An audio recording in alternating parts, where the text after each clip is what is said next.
এই জন্মে আমাদের সঙ্গ হয়তো এই অবধি ছিল। এই কথা আর কোনোদিনও বলবেন না ছোট সাহেব। আপনি জানেন যে আমি থাকতে আপনার কোনোদিনও কিচ্ছু হতে দেব না। আমি জানি কুসুম, এবং আমিও আমার প্রাণ থাকতে তোমার কিচ্ছু হতে দেব না, কখনো না। ঠিক আছে, কাল আগে পুজোটা হয়ে যাক, তারপর মাকে গিয়ে আমি আমাদের বাড়ির বড় বৌমার সাথে পরিচয় করাবো।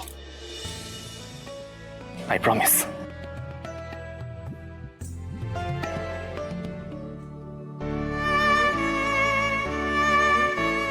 ছোট সাহেব, এই জন্মে আমাদের সঙ্গ হয়তো এই অবধি ছিল,